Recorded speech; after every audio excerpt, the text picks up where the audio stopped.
Now, coming to Woodward Sports. Woodward and Main Street. The Woodward Sports Network Detroit Lions Show. Let's go! Catch Gabrielle Dee Phillips, Matt Broder, and Terry Foster for all the latest news on your Detroit Lions every week. Only on the Woodward Sports Network YouTube channel and woodwardsports.com. Good morning and happy Lions game day. I'm Gabrielle Dee Phillips, Matt Broder. Thank you for tuning in this morning, sticking with us on our little bit of a late start, but yeah, a little bit. We're going to go right past that because there's plenty for us to talk about, and we don't need to talk about the late start. So, welcome. Welcome. Happy Lions game day. Championship Sunday. The Lions are in the NFC Championship game against the San Francisco 49ers. Gabby, just how's it feel this morning? I mean, it's January 28th and we're talking about Lions football. How do you think it feels, Matt? Amazing. I'm so excited. Amazing. I'm so this excited. is what a time to be alive. What a time to live in Detroit. See the drone shows last night? Yeah. Jared Goff chants everywhere at every single hockey game, sporting event. Oh, yeah. I see memes starting like it's happening at Congress rallies and stuff. What a time. What a time. I love how they have taken this and just completely spun it. And also, I kind of love that they're going the Jared Goff route. Like, they've completely bypassed, like, Lions chants at the Red Wings game. They've just jumped right to Jared Goff. And I think that says something because at the beginning of the season, everyone was in doubt, questioning, is he the guy? I mean, even a couple of weeks ago, we were asking, is he the guy? The question was posed. How about that? The question was still out there. Is he the guy to lead the Lions through a playoff run? I think we got our answer here, and I think he's going to prove it yet again today, Matt. Do you think so? I do. I do. This is now the second team that he's led to 14 wins, led to the championship game, the NFC championship game. Yeah. He's setting special milestones as a quarterback. I know he's one of 5 or 6 quarterbacks to ever do that. If he makes a Super Bowl with another team, that list shrinks even more. He's doing things with this Detroit Lions team that we've never seen before. Yes. The NFL's never seen before. And just to have this team this year in this game against the 49ers, where I know a lot of people are picking San Francisco, including Vegas, but I don't know. I just got this sneaking suspicion that the Lions are going to be in Vegas in 2 weeks. How about that? You said it. You're starting off the show super strong because that's how we're going to kick off this game day morning. Rightfully so. I think the Lions deserve that kind of support. They have that kind of support going out to San Francisco. You saw the numbers changing all week, and I think they're up to around 20% right now of the San Francisco 49ers stadium. Might be a little higher. Maybe even higher. Maybe. Is going to have Lions fans, which I think from looking at 49ers games throughout the season, that's not very common. And also, I don't think that's very you think that the Lions fans would have let any outsiders squeeze in to Ford Field for this kind of game? No, they're weak. We found a crack in their system, so let's really try and amplify that because that's what Lions fans have done all season. Delta Airlines is on board with all the Lions fans going out to San Francisco. They're scheduling new flights. They're bringing in bigger airplanes to have gotten people out. We've seen travel stories from so many different Lions fans. We now saw videos last night. A lot of Lions fans in the San Francisco area is showing they're chanting at bars. There's just a lot of positive energy, not just in Detroit, all around the country, and even in San Francisco where this game's going to be played. And I was watching a podcast with Taylor Decker last night with Glover Quinn, the Believe Network. Taylor, he said, man, I know we're underdogs in terms of our seeding, in terms of Vegas, but we don't feel like it. Like, we know if we go out there and execute, we do what we do, we have just as good a chance as anybody to get to Vegas. And that's the guy I want leading my team. We talked about Jared Goff. There's Taylor Decker, Frank Ragnow. You got the young guys, Penei Sewell, St. Brown, Hutch. Yeah. This is a team that has had a special season. We got a big day to talk about, but this is just the beginning for this franchise, this organization. I expect continued success for a while because of that leadership, because of Dan Campbell. It's just been really fun, and this isn't the end, but it's been really fun seeing them get to this point. But we got one more to go. Job's not finished, as they say. Exactly. Well, we're going to get down to the nitty-gritty because you had mentioned it, Taylor Decker. Yes. And one of the things that he does so well is play really physical football. And this week, one of my biggest questions for you is, will this be one of the most physical games of football that we have seen this season and maybe in recent football history? I'd say that. I mean, I don't know how you measure it, but it's got to be. Yeah. I mean, just the behemoths of men going up against each other, the offensive line versus the defensive line on both teams, the unique types of weapons that they have, they're physical weapons. You know, traditional number one wide receivers, you know, the tall, lanky speedsters on the outside. Yeah. This game has Amon-Ra St. Brown and Deebo Samuel, two guys that do a lot of things in the slot. They're physical, they're tough. The offenses are very unique, both Ben Johnson's offense and Kyle Shanahan's. So the things they do, both teams' identity is at the line of scrimmage. It's running the ball with Christian McCaffrey, running the ball with Jahmyr Gibbs and David Montgomery. I fully expect this to be that type of physical game. And I feel like the Lions are ready for that. Like that's what they've been preparing for. And I was talking to, it was Kendall Vildor and CJ Gardner-Johnson in the locker room earlier this week. And they were talking about how competitive their practices have been, how physical they've been. Although they've slowed down by the end of the week, earlier in the week, they're hitting, they're getting physical in practice. And that competitive nature brings out so much confidence in them on game day. They're going to hit San Francisco in the jaw right from the start. I don't know if they're going to be receiving the ball or playing defense, but I fully expect it to be one of those things. It's like, you know, the big physical team gets off the school bus for a high school football game, and they just go and knock the teeth out of the opposing team. It's going to get really, really physical today. At practice this week, aside from the physicality, was there any other things that stood out that the Lions are doing that might be a little bit different, or that seemed like, okay, that's a good comeback to kind of what they're up against? Yeah, I don't know if this is the answer you want, but I'm going to say hasn't been much different. Okay. And I think that's part of what should make you confident in this team. Like, this is, I don't want to say just any other game, because they're not treating it like just any other game in terms of its importance, but they're not over energized, over focusing. They're not over preparing. They're not trying to plan something super different than how they've gotten to this point throughout the season. So it's been kind of business as usual, but they've been getting James Houston, their young defensive lineman. Actually, I guess he's a linebacker, edge rusher. They've been getting him healthy. He's the question today. Is he going to be active? Is he going to be inactive? They brought in tight end Zach Ertz, a veteran tight end, to maybe fill a role today, maybe help him get to next week. It looks like he's going to be inactive, but that's a good veteran to have in the building. He knows what it takes to get from a championship game to a Super Bowl. There's a lot of things they've been working on, but I don't want to say that they've been going over and beyond what they usually do. They've just been focused, dealing with the media, dealing with all this new national coverage. But Dan Campbell's got these men ready, I should say. So I have to bring this up because I like the fact that you said nothing's changed. One thing that Lomas Brown brought up on Tim Twentyman's podcast that would be changing this week, one event that might have been added to their calendar if he's looking at the scheduling right, is that there would be some ring measuring this week. Does that happen this week According before to the Lomas championship? Brown, who has some experience and, kind of knows the timeline, he said that was an activity that timing-wise, from what he recalls and what he's in the loop about, it would have happened this week. So, like, an activity that's like that, how does Dan Campbell keep these players heads down and focusing on these next potential 2 games before they're able to actually put those rings on their finger, if that's a possibility? I don't know. Man, no, you just stop thinking about those rings, man.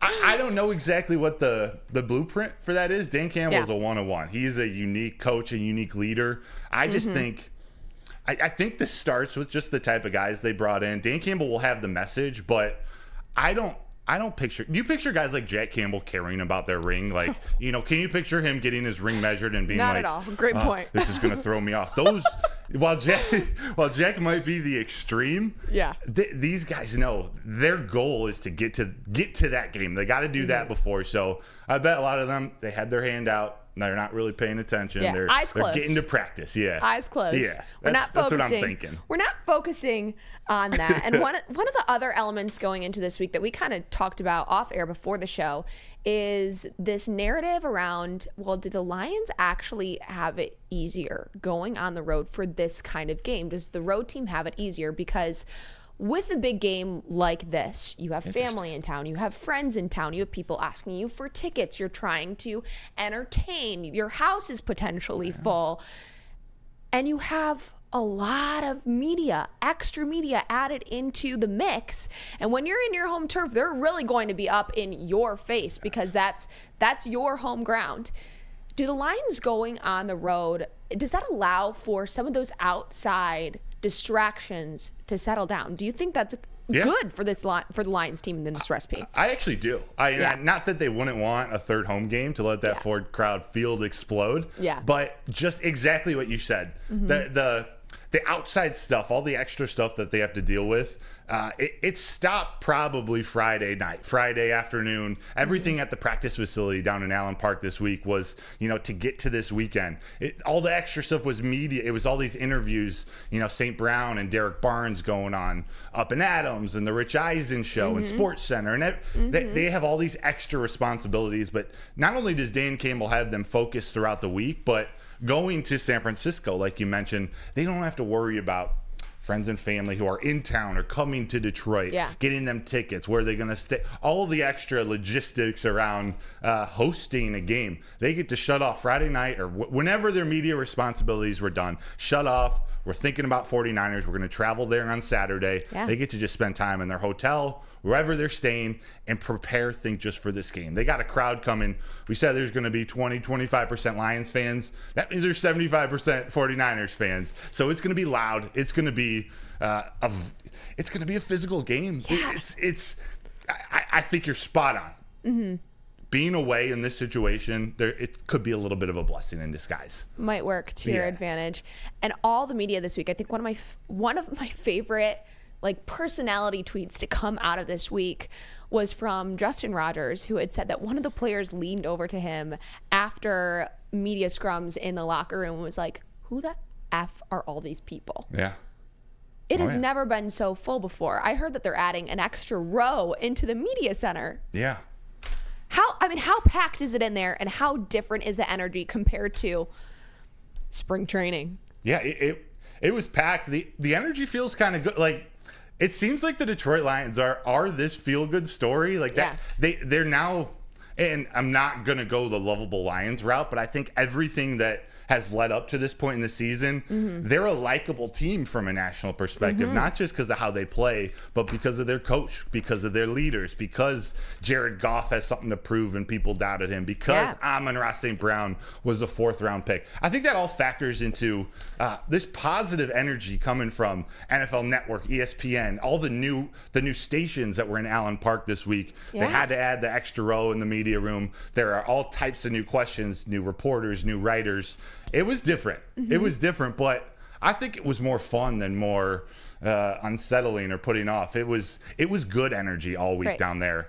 I think these guys knew what they were in store for, and they do have veterans on the team. The benefit of having a guy like Jared Goff to prepare them for not just the moment of the game, but all the stuff going around the game, they're going to be ready. Well, you're leading me into my next question. Yes. Absolutely perfectly. I'm not sure. I don't think you even intended it, but the next thing is, we've talked about the positivity that's come from the media, but that's been a fraction of it. And I will say that I believe the Lions and Detroit this week have gotten back to the Detroit versus everybody mentality that they thrive off of, that they have done so well off of all year long.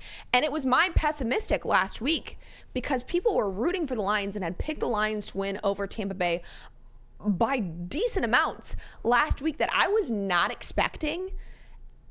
And they still made it happen then. But there's something about when these Lions get back to their grit. So the first thing that we have to cover is Brock Purdy. He did not play in the NFC Championship game last year, but everyone is so quick to point out how the 49ers have so much experience in the playoffs. But let's not forget that Jared Goff has led a team to the playoffs before. Why are people so quick to turn their faces away from the Lions going to the playoffs and blaming it on their lack of experience? Yeah, I think no one expected them to be there. They think this team's been built from not from the ground up, because I want to give respect to Ragnow and to Decker and to all the guys who were on the team years ago. But it is a young team. They're, I think, the 5th youngest in the NFL. The 49ers are the 3rd oldest. So going into their house, they've been to 2 NFC Championship games in a row. but they haven't been to the Super Bowl 2 years in a row. Like, Yeah. they've been beat, whether Brock Purdy's been out or who was it, Jimmy Garoppolo the year before. It's we're talking Detroit versus everybody. No one expected them to be there, but the Detroit Lions did. Those players did. Like, this is what their goal was, and how all season we've been calling for Dane Campbell, Ben Johnson, Aaron Glenn to use some of these younger players more. From the beginning of the year, Jahmyr Gibbs. We got to see him more, like more snaps, more rushes. Jack Campbell, why isn't he out there starting in the first couple games? Why isn't he that starting middle linebacker from day one? But they've just been slowly but surely developing these guys. And we've seen over the last, 6, 7, 8 games, some of those players are really coming into their own. Brian Branch, they moved him all right, C.D. Deuce is out, but we're just going to stick him at nickel, just let him focus on that one spot. He's so versatile. Why would they do that? Yeah. They're getting him ready for this moment. They got everyone back. Almost everyone's healthy. So it's just been a slow development for this team. Jared Goff has led them to wins. This offense have kept them in the games. Now the defense is playing great. So I just think it's we see it here in Detroit. Lions fans, we feel it. We know what this team is built off of. But now everyone's getting to see it. They're starting to understand we're for real. We're for real. This is one more step to prove it is Detroit versus everybody. They're on this great path, but media is so quick to bring up the Lions' failures this season, bringing up Thanksgiving. If I hear the talk about Thanksgiving one more time, it is, well, we saw how the Lions choked on Thanksgiving against the Packers, or they go back to their performance against the Ravens. That was bad. But this week, you don't hear that much talk about the San Francisco 49ers 3-game slip that they had That happened towards the end of the season when people were dogging on them then, but still there was so much more of a silver lining for the 49ers, and I think that kind of talk is continuing as they're looking into this matchup. Why are people putting so much stress on these Lions games that happened so long ago, so early in this Lions season with injuries and with still figuring it out? Why are they putting that on the Lions when the 49ers had these same issues back-to-back games, but later in the season, and issues that they had to even bring their defensive coordinator down onto the field? They had to make actual changes where the Lions just had to make tweaks, I would say. Yeah. I mean, my passive-aggressive fanboy reaction would say there's only a few bad moments in this Lions season to pick apart. Like, they are now 14-5. They finished the regular season 12-5. That's a really good season. They were picked, was it 9.5 by Vegas? That was the over-under or whatever. To get 12 wins, and we all know it could have been 13 in Dallas. But to have that happen, there aren't many games to pick apart. That Ravens game is one you got to look at in terms of both because the Ravens they're in the AFC Championship game. There might be a rematch in the Super Bowl. That's the goal to get there. Yeah. But they're almost what you want to measure up your team against when you're talking about making a playoff run, a Super Bowl run. They've been one of the best, if not the best team for the entirety of the season, and they really kicked the Lions' teeth in. Like, that was, to me, their worst game of the season. But things are different. This team has learned from that. They learned from that experience of having a team with athletic linebackers, a really strong front seven. Sound familiar? The San Francisco 49ers are coming up. All of those experiences, that those rookies, that Penei Sewell and St. Brown and everyone was a part of, they now get to go out there in week 21, and go show that they've learned from that. So, hey, every team's had a couple losses. You're right. Brock Purdy and that 49ers, they struggled in that stretch. Deebo Samuel didn't finish all those games. Christian McCaffrey, for most of them, he rushed under 55 yards in their losses. I think he had one that was like 115, 120. But there is a blueprint. There's a little bit of blueprint for how the Lions can at least stay in this game, have some success. And to me, it's getting to that fourth quarter with either a tie or a lead, putting the pressure on the 49ers, making Kyle Shanahan, who I think is a great coach, but he's conservative, and he's got to prove now, can he get his team to the Super Bowl? Can he get his team over the hump? Detroit Lions are like, hey, we're going into your house. We're just going to try to go beat you guys. Yeah. There's a little less pressure. Let's get into some of these key matchups because you're starting to touch on it. Yes. First one I want to cover off on, because you mentioned Kyle Shanahan. Let's talk about Dan Campbell against Shanahan and kind of their styles and what we've learned to love about Dan Campbell and his interesting decision making that has led him to be successful. Yeah.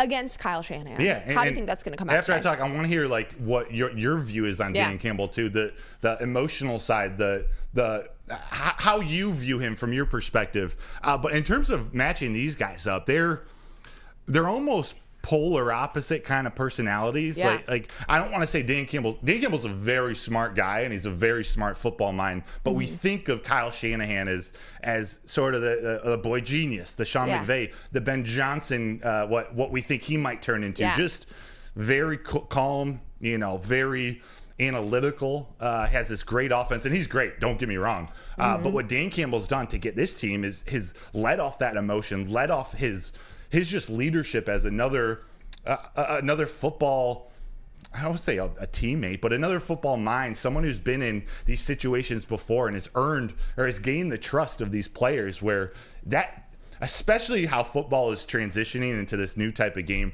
that's becoming so much more important. And we see teams around the NFL, they're targeting coaches like this now. They're looking at building a team a little bit different way. It's not just about numbers. It's not just about these offensive minds. You can have a guy like Dan Campbell lead. So I know I'm rambling a little bit there, but Dan Campbell's decision making in this playoffs, I think, have been spectacular. I think they've been calm. I think they've been collected. I know that's a cliche term we might hear again with Jared Goff, calm, cool, and collected.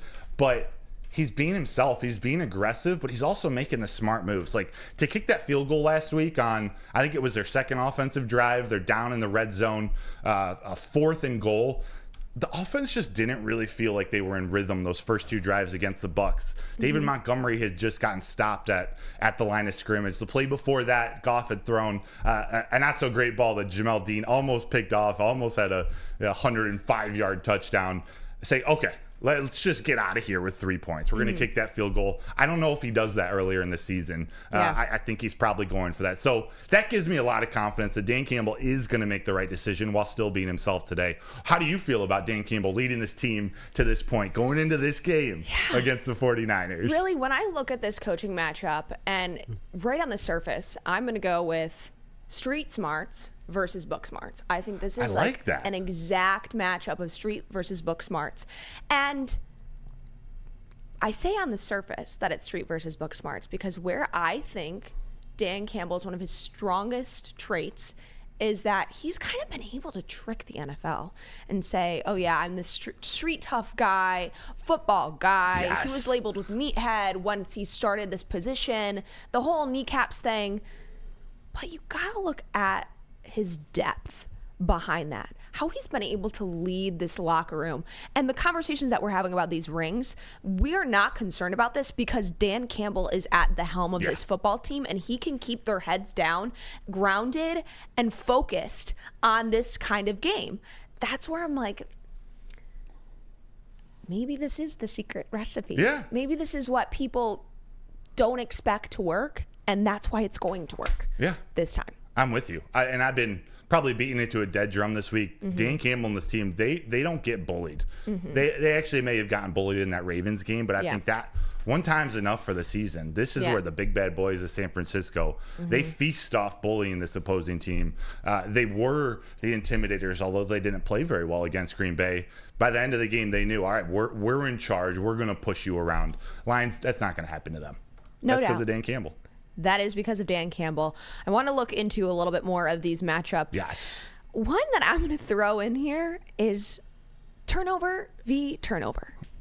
Because we have said all year, and this is one of Terry's things that he's preached, is football is a game of turnovers. Whoever wins a turnover battle will win the game. Do you think that we are waiting for the potential for Brock Purdy to make a mistake for the Lions to capitalize on that in order to win this game? Yeah, we're waiting for it, but that secondary of the Detroit Lions, they're not waiting for it. They're going and getting that ball. Yeah. Dan Campbell talked in a press conference earlier this week, and it's been their mantra all season, but they're disruptive. And their confidence, especially in that secondary, it's through the roof right now. And that might sound crazy to a lot of you out there because their secondary, they've given up a lot of yards. They've gotten beat by some number one receivers. I know Kim Sutton's taken a lot of slack in the media and in the fan base these last couple weeks, but this is as weird as it sounds, it's all part of the plan. It's all part of their defensive identity. They know they're limited in some areas, and they're going to sacrifice some of those areas to better benefit other units on that team. So they're ready to sacrifice the number one receiver going off. Maybe it's Brandon Ayuk today, or maybe it's George Kittle. They're going to let one person have a day. The key is keeping that person out of the end zone as much as possible. This defense, they've been giving up big plays. They've been giving up explosives. But for the most part, except for that Puka Nacua touchdown and the Tutu Atwell touchdown, they've kept them out of the end zone. And then their red zone defense, which has improved so much over the season, that's now when they're able to shrink the field. They got 1, 2, 3 more defenders behind them with the out-of-bounds lines in the back of the end zone. They can get aggressive. They can go force field goals. And on the flip side, the offense has been getting touchdowns. So that's a recipe for success. They need to get out there and be disruptive to Brock Purdy. They need their defensive line to get just enough pressure. They need Iffy or CD Deuce or Brian Branch to sneak through for 1 snack, 1.5 sacks. Get some pressure on Purdy and force 1 mistake, maybe 2 mistakes. The team that wins the turnover battle, I fully expect to win this game. Talking of sacks, let's get to Aiden Hutchinson. Pause. Who are you going? Who who are you putting him up against? Who is your key matchup for him this week? Right tackle Colton McKivitz. There it is. This is so the San Francisco 49ers, they have a very strong offensive line, but they're not unstoppable. They have some weak links, and Colton McKivitz might be their weakest link. I think he's given up 9 sacks on the year, 52 pressures. They know with Trent Williams, an all-timer on the left side, he's going to be a Pro Bowler or All-Pro, Pro Bowler, Hall of Famer for sure. That means a lot of the team's best edge rushers then move over to the other side and go up against Colton McKivitz. So he's taken on the responsibility of the opposing team's best player. So those stats are going to be a little bit more inflated than usual. But what Hutch has been doing all season long, he's been getting pressures. What he's been doing for the last 4 weeks is he's been getting sacks. That's been part of the resurgence or the evolution of this defense. When he's been getting pressure, that means there's pressure coming from the other side too. That means the defensive backfield, the secondary, the cornerbacks and the safeties, they can read that quarterback's eyes and make disruptive plays. They can take chances, which they're going to get beat. But taking chances like that forces turnover. So Aiden Hutchinson against Colton McKivitz, although we've seen Aiden move around all over that defensive line, I think is a huge matchup because you're probably not expected too much to come from Trent Williams' side. So Aiden's just got to get in the face of Purdy, who's not very tall. If you don't get all the way to him, throw your hands in the air, bat the ball down, make it hard for those receivers to see the ball coming out of his hand.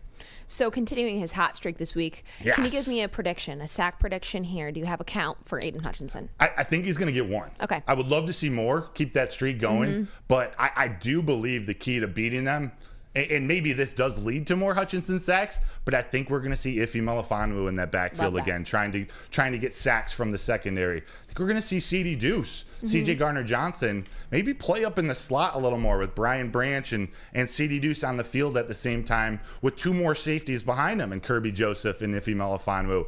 I think this is a big game for Aaron Glenn to try as much as possible to throw off the rhythm of the 49ers, confuse Brock Purdy pre-snap, and just slow them down just a little bit to get that one turnover, 1 mistake. That's all it'll take. But I'm confident in this defense. We talked about the true number 1 receivers, and Debo's great, don't get me wrong. He is a number 1, but he does it in a different type of way. Brandon Ayuk is almost their best wide receiver on the outside, although he does play in the slot a lot. He's a great route runner. But a lot of the stuff that the 49ers do, like the Lions, it's up at the line of scrimmage. So I'm thinking Cam Sutton, Kindle Vildor, CD Deuce, and Brian Branch, if you can be physical at the line of scrimmage, make it tough for them to get out on their routes, get out on their breaks. I don't mind this. I don't want to say I don't mind this matchup. This matchup doesn't scare me as much as others, if that makes sense. Love to hear that. A lot of positivity for the defense. But let's move to some positivity for this offense. The Lions running backs versus the 49ers defense. A lot of positive talk about the 49ers running game. Obviously, Christian McCaffrey, CMC, as they so lovingly call him. But lots of noise for him. Again, back to Detroit versus everybody. Not a lot of noise for the two-headed monster that people seem to support all season. It's really pulled back in this game. Do you want to see more of David Montgomery this week than we saw of him last week? We really saw Gibbs kind of break out, kind of David Montgomery a little bit off the back pedal. Do you think that they have to have that thunder and lightning for this running game to work against the 49ers? I do, because I think keeping them off balance, keeping that super aggressive, super athletic defense, especially the front seven, keeping them off balance is so crucial, not just to what they want to do on offense, not just to getting Jared Goff in the play action pass where we know he's elite at. Yeah. So these defenders, especially these linebackers, they're really aggressive in their single gap responsibility. So the defensive linemen just try to push forward and create a hole for these linebackers to just rush the quarterback. If Detroit, with guys like Penei Sewell, so athletic, able to do things, able to pull Sewell across to the other line of scrimmage, there are things you can do to trap some of these really aggressive linebackers and edge rushers, Nick Bosa, Chase Young, to kind of trap them inside, let Gibbs break it free to the outside. They give up a lot of yards rushing to running backs, running to the outside. So I think whether it's Gibbs or Montgomery, establishing that running game between the tackles up the middle while also mixing in runs to the outside, maybe screen passes, tosses to the flat, quick wide receiver screens to Amon-Ra St. Brown, even Sam Laporta. I think it all needs to set up those times where then Ben Johnson and his creative, innovative mind pulls a trick out of his sleeve. Actually, maybe it is a flea flicker. Maybe it's one of that play they threw to Sam Laporta. What was it? Was it the Bears game, the first Bears game when they had the comeback? Things to take the front seven as much out of the game as possible. Make those secondary players like Ambry Thomas, like some of their more weaker coverage defenders, bite on some of their routes. They give up some big plays. If you can get J-Mo out there on the outside or on an end around or Jahmyr Gibbs out there in space, I think we might see some big plays. We're talking about that trick play, and it was a question that I actually got this morning, is that San Francisco almost ran that identical play to Kittle. And do you think that we will see a little bit of this, who can out-trick the plays here during this game, or do the teams keep it safe? I hope we see that because I think that will throw San Francisco off the mark more than it will Detroit. I think Ben Johnson in this offense, they have an identity and a game plan, and I'm not worried about them sticking to it. They have to execute. And that's not so easy with Jonah Jackson out. We've got Coyote Awashika filling in. He's likely 99% sure he's going to be the starting left guard. That is a big loss, having Jonah Jackson out. So how much can they limit that pressure up the middle is going to be huge. And it's going to determine how innovative Ben Johnson can get, because they do need to establish that first. But if San Francisco is messing around, trying trick plays, throwing them off their game, not being the enforcer or the aggressor at home in the NFC Championship, that's what I want to see. That's the mentality. I want Detroit to stick their identity, win how they win. And if San Francisco's trying to mess around and do some tricks, I'm cool with that. Okay.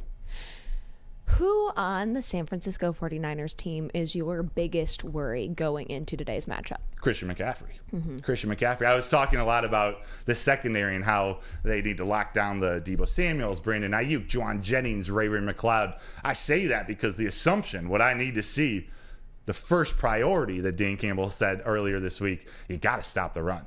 You got to stop Christian McCaffrey, who is very likely going to win the Offensive Player of the Year. He can do everything out of the backfield. It's not like he's this ultra aggressive runner, but he's smooth. He breaks tackles. He can run in between the tackles. He can run to the outside. He can catch the ball from the backfield. He can catch the ball in the slot. There's so many things that he can do. If we can limit the run game and make that team one-dimensional, make Brock Purdy throw the ball, force mistakes from Brock Purdy, that's the key to success for me. So to answer your question, roundabout way, Christian McCaffrey, that's the one person I'm worried about. Swiss Army knife that you really saw Brock Purdy rely on last week when he was in a questionable position. He wasn't playing in great circumstances. There was rain. He lost Deebo. A lot of things were up in the air, and he looked to Christian McCaffrey as kind of that safety blanket for him to carry him through that game and take them to that win. Obviously, there was a lot else that happened in that game, but that was one of the main keys for me looking at last week's game, was how much he relied on him. And I'm going to go into someone that we rely on, Mr. Terry Foster, who has joined us to close out the show because it wouldn't be a show without Terry Foster. That is right.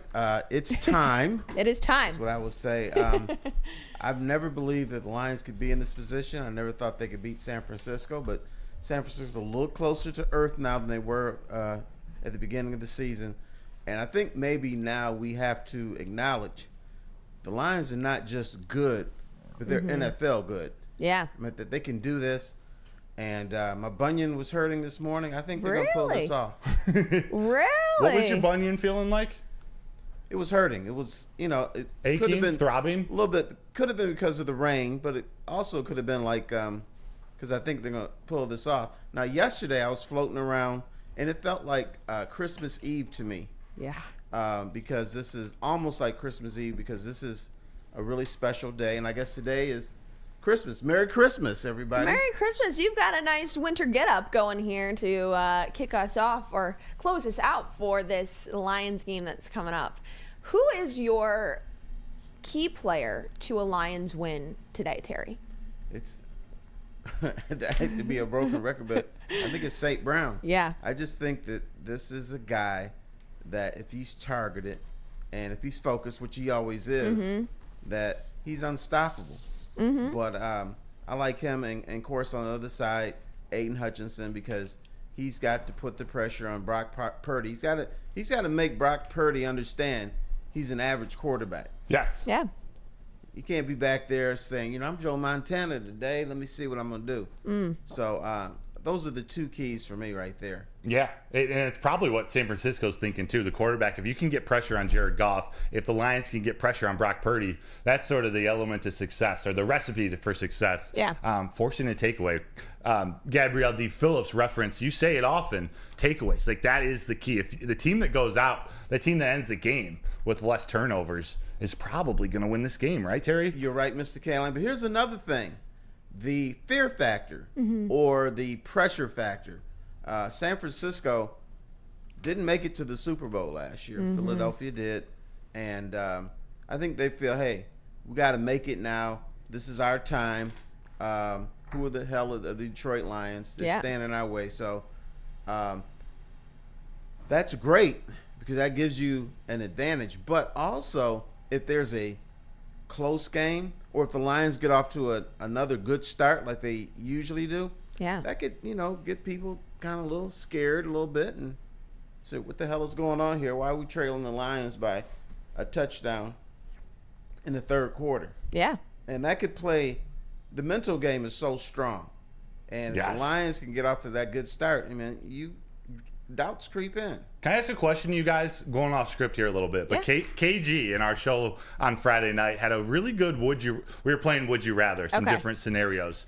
And he posed the question to us, would you rather the Lions start with the ball on offense, whoever wins start with the ball on offense, go down and score a touchdown on their first drive? Great question. Or they end up starting on defense and they force a turnover, a takeaway on that first drive against the 49ers. Would you rather? Which one would you rather? So, one, I have 6 points on the board, right? Yes. Yeah, I think I'd rather have that because even if you have a turnover, you're not certain that you're going to score. But, I think the Lions should take the ball first because that's what they've done, and they've had success with that. And the defense plays better in the second half. We don't know if they're going to rear their ugly head and just let San Francisco score in 7 or 8 plays. So Lions take the ball. Even if you don't score, at least San Francisco's not scoring too. Yes. Can we get back to back with that? Because I really want to see the Lions get up on Brock Purdy because he is not the comeback kid. He kind of showed it a little bit last week, but he has not come back from a 2-digit deficit this season. He hasn't come back from that. So if the Lions can make that happen right out of the gate and really punch him in the face right out the gates, I don't think Brock Purdy will be able to overcome that. That's huge. I'm with you guys too. Take the ball on offense, go down and score. The one consideration you might have on the other side, you limit the crowd noise. You take them out of the game early, like we were talking about with Detroit at home. But this offensive line for the Detroit Lions, they're so close. not just off the relationship off the field, but their Yeah. pre-snap communication, their nonverbal communication. I think having a line that tight knit, they're ready for this moment. They're prepared. I'm not as worried about the noise, the communication issues that they might have going away. So I'm not as intimidated by an opposing crowd. So yeah, go out and get the ball on offense. It's going to be loud. Let them feed off that. There's one thing I'm worried about, though, boys Okay. and girls. I've been seeing a lot of photos of people in San Francisco, Lion fans. Yeah. I hope they realize that Santa Clara is an hour south of there, and that they make it to the game. They don't think they're going to Candlestick, which is demolished, or downtown San Francisco. The game is not in San Francisco, everybody. Make sure that you're going to the right spot because Right. they really need your energy in that stadium. Right, absolutely. Is that your pessimistic, or what would be your pessimistic for today's Pessimistic game? is that the Lion fans don't find the little train. There's a train that goes from San Francisco to Santa Clara, and it's like a little choo-choo train that goes bing, bing, bing, bing, bing. Okay. Make sure that you take the trip an hour south and make the actual game. Okay. You're pessimistic for today's game, Matt. My pessimistic is going to be Fred Warner and Dre Greenlaw. They got really good front seven, and Nick Bosa's special. Chase Young is great too, but these two uber athletic linebackers, you just don't know how much of an impact we can have on this game. They can play sideline to sideline. They can get in the backfield and disrupt Jared Goff or David Montgomery and Jahmyr Gibbs. I just think as much as they need to limit the pass rush from the outside, Young and Bosa, making sure that it doesn't come up the middle with Jonah Jackson out, I think might be the difference in this game. We got to get Jahmyr Gibbs, got to get those weapons outside all the mess in the middle, all the big boys trying to slow them down. Those are probably my the two players that make me most pessimistic about this Lions offense that I expect to score. I expect them to move the ball. So they just got to counteract that. And I think they've learned with games against Baltimore earlier in the season. Tampa Bay, they have really great athletic linebackers too. So there's a good test that they've had these last couple weeks. Have you noticed star players on defense haven't been star players against the Lions during the playoffs? True. That's a So good point. obviously they're game planning or something. They're good. They have their moments, but the Lions' offensive line and particularly the tackles are playing at such a high rate that all these guys are, oh man, you got to fear him. You got to fear all these guys, and they're playing well but not great. They're not taking over games. Yeah. It's Exactly. not often there would be a preview of a Niners championship game, and we're not talking about Nick Bosa and Chase Young this whole time. I don't know about you guys. Like, I'm not that they can't affect the game. Going against Decker and Sewell, I'm just not as concerned. I think they're going to take care of them, however difficult that is. It's nice when you can go into the game and you know that you have reliables out there that are going to be sticking up for your guys. My pessimistic for today's game is that this is the 7th appearance for the 49ers in the NFC Championship game since 2011, and they are 2-4. I think they have a lot to prove going into this game with their appearances and how it has gone for them in recent history. Shanahan has a lot to prove in this game, and I'm a little bit worried that it's going to be them trying to prove it against the Lions today, which seems to be America's team. That is it. Not seem it is America's team.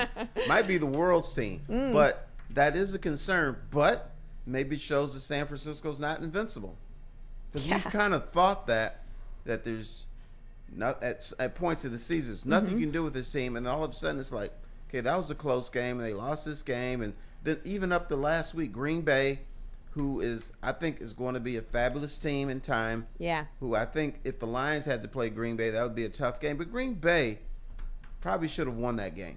Yeah. And so it shows that San Francisco can be snatched. I'm going to jump right into my optimistic here, because my pessimistic was that the 49ers have a lot to prove in this game because of their recent history in the NFC Championship. The Lions have a lot to prove in this game because of their lack of appearances in NFC championships. They have so much behind them going into this game that I'm not worried.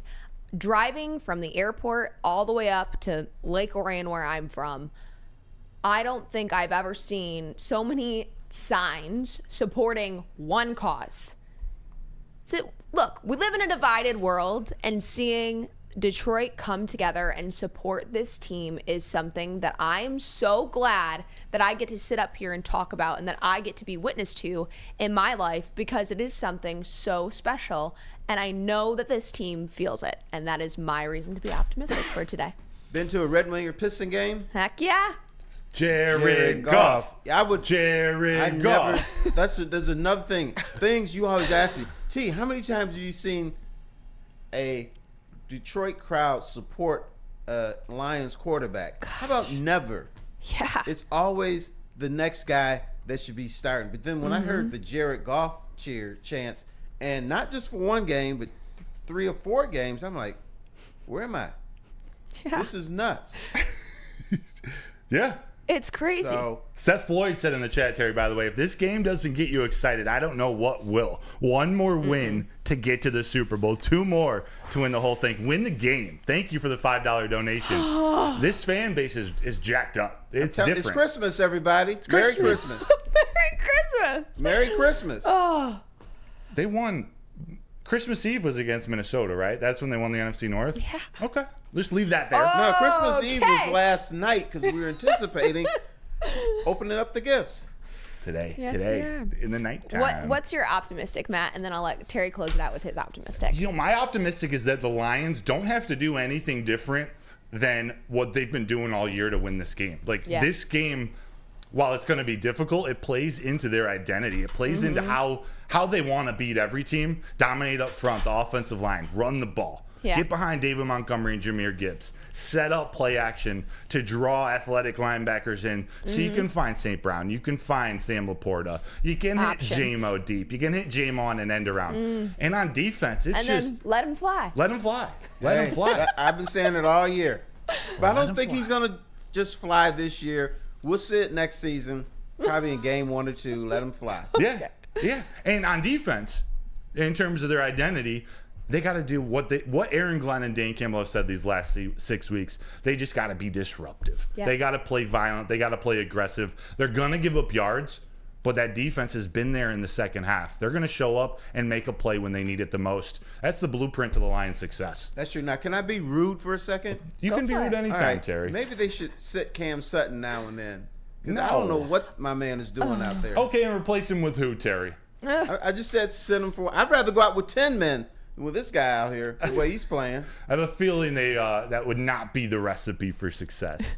In a game like this, Maybe Cam I'm Sutton to joking. play a little defense, and he's the scapegoat. He's the one who Aaron Glenn said, hey, you're going to be out on an island. Like, you're screwed right now. Yeah. But just stick with it as long as possible so he can make some plays and stay in the game. But in this game, where it's not really a true a deep threat number 1 wide receiver, even Brandon Ayuk, who's a good route runner, he doesn't have the burners to just run past him. Cam Sutton is he's a little pesty physical wide receiver. Kendall Vildor too. They're going to be playing up on the line of scrimmage on Ayuk, on Deebo Samuel, who runs back and forth in motion. I think that plays a little more into the talent that Cam Sutton has. Maybe a little better zone cornerback, a physical cornerback. Not the fastest. I think it just gives him a little bit more advantage than in a Mike Evans type of game or Cortland Sutton, Justin Jefferson. What's your rebuttal for that, Terry? My problem is the wide receiver would do this with his head, go look this way, and then Cam Sutton is like a spinning top. He doesn't know where he is. He gets out of the camera range. He's not even near, But then there are times where he'll pop you. But I've just seen too much, let's call it mess, the last few weeks. It kind of scares me a little bit. Yeah. Fortunately, what has the end of the game looked like? Yes. The team's held them under 24 points in all these wins. That's what they got to do. Let's get to your positive, Terry. What is your optimistic for today's game? Optimistic is that the Lions and the San Francisco 49ers are the same team. They're both physical. They both can run the ball. They both have playmakers on offense. They both have strong parts on defense. And primarily the only reason we don't say the Lions can win this game, I'm just talking about in general, is because they're not the San Francisco 49ers. So once they get on the field, these two teams are going to be the same. And the Lions are playing with house money. and the San Francisco Your favorite. 49ers, What do you mean by that, Terry? that means there's no pressure on them to win. Of the 4 teams left, Baltimore's made a Super Bowl. So there's high expectations there. Kansas City's made multiple Super Bowls, so there's expectations there. San Francisco has not gotten out of the NFC Championship, and they've been there. They're almost like the going to work Pistons. They're in that game every year, but you're 2-4, so there's expectations there. The Lions, we don't expect the Lions to go to the Super Bowl. We're hopeful that they go to the Super Bowl. We're hopeful that they're going to make this run. We're hopeful. So I don't think there's this, if the Lions lose this game, the season's a failure. And if you're thinking that way, I'm going to call you a nutty pants. That's definitely not the case. But I just think they're playing with house money. Just don't go and get blown out, and you can come home a hero. Maybe there'll be people at the airport waiting for you. Who knows? Especially if you win. Oh, Let's get into those Don't score tease me, predictions. So Terry. give us your drum roll, please, Terry. I thought San Francisco was going to win, but I had my mind changed by a Niners fan. come on. Really? When I was in L.A. helping my daughter Celine, I ran into this guy who loves the San Francisco 49ers. He was telling me 4 or 5 reasons why the Lions should win this game. And then during the conversation, this Niners guy who's from Northern California, living in L.A. now, says, well, I sort of kind of want to see the Lions win. A 49ers fan said that. Sort of kind of, want to. So, yes. But Wow. even when I was in California, there's Lions fever out there. And this is not Detroit people. So it just seems like every time there's a championship team or a team that goes to the Super Bowl, at the end of the day, you say, you know what, it was their time. I just think this is the Lions' time. I get that feeling. Now, this is not something I know. It's the bunion hurting again, saying this is the Lions' time. Wow, that feels so good to hear. There it is. I'm going to jump in next Uh-oh. because, as you may notice, I got on the jacket today, and I'm predicting another Lions win today by 3 points yet again. We all went with a 3-point difference today. I'm going 31-28 Detroit Lions win over the San That means Francisco everybody's going to be 49ers. sweating today. Oh yeah, I think we realize this game is going to be close. We're Yeah. confident in our boys to pull it out. 7 points coming out. 30, yeah, and it was up as high as 7.5, Yeah. 6.5. Yeah. It was all over the place. I'm going 34-31. I think it's going to be, there's going to be some points scored, but it's not going to be as much of a shootout as the Chargers game, but I think it's going to be difficult to limit them to just 24, 23 points. I think the Detroit Lions, and I said this on Friday night, it's going to end with Jared Goff in victory formation. Brock Purdy's going to come and make a drive at the end, trying to come back, trying to get. Terry's laughing at me, getting excited over This here. guy with his VF, man. Oh yeah, no. Yeah. What, oh my God, JG, the guy's led this team to a 14-5 record, chance in every hockey arena all over the map. Yeah. Now they're going to Vegas. They're going. I can feel it. Wow. Victory formation. I love it. Victory formation. Put your We're in diapers on. victory formation here because it is the end of this episode of Woodward and Main Street. Lions at 49ers. If they win this one, it will take them to the Super Bowl. Gosh, I really want to be here on Tuesday morning covering a Lions win. We'll be back Tuesday morning, 7 a.m., Woodward and Main Street. I'm Gabrielle Dee Phillips, Matt Broder, Terry Foster. Thank you so much for starting your game day with us. And go Lions. Let's go. Big game.